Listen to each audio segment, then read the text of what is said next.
as well as learning the skills of golfing.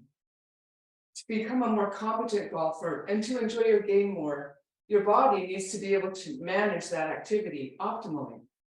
For example, in a car, if the driver might be perfectly capable, but if the wheels are crooked, the steering wheel's not connected properly, the car's not going to drive very well. So similarly with golf. So what I'd like to do is just go over a few particular issues that are consistent with golfers, and then we'll do classes that will address these issues and help you in your game. So if we start with the feet, one common factor is that the ankles tend to pronate, like the back leg, when you rotate, the ankle will shift in like this too much. A couple of things happen. First of all, the foot, obviously, but also the knee will twist, and so discomfort. Now, how to alleviate that would be just, of course, strengthening not only forward and back action, strengthening the arches, but also the muscles on the outside and the inside of the ankle joint.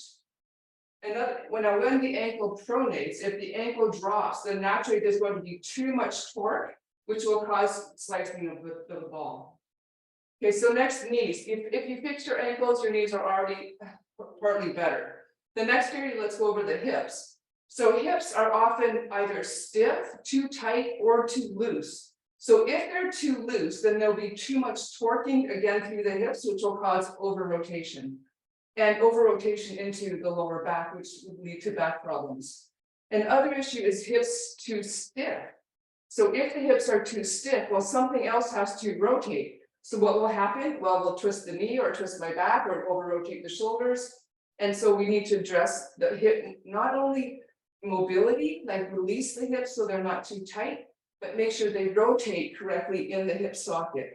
So the leg attaches in a socket in the hip, and the leg should be able to do this. It should be able to rotate. Often this is jammed up and that doesn't move. So instead, rotation occurs in the vertebrae or in the knee, and that's why the discomfort comes in those areas.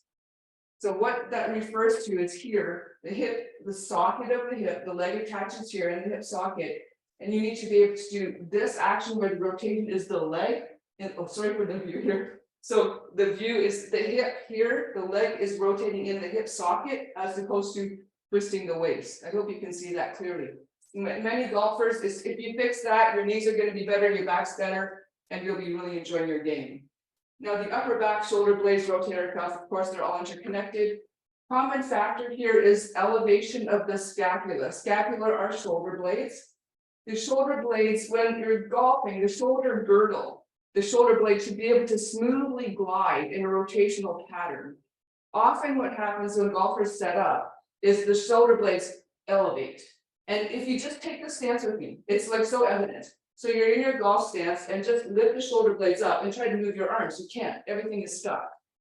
Now try again, set up in your regular stance, put your hips back slightly, shoulders down from the ears, and feel like the shoulder blades are like wrapping under the armpit, like that. And now swing. And notice how you've got free range of motion from the shoulder girdle without twisting the lower back. And of course, when the shoulder blades are moving properly, your rotator cuff will be taken care of. So please join me. We'll offer classes. My name is Uttara. We'll go over various exercises to help to address these particular issues so you can enjoy your golf game. Thank you very much.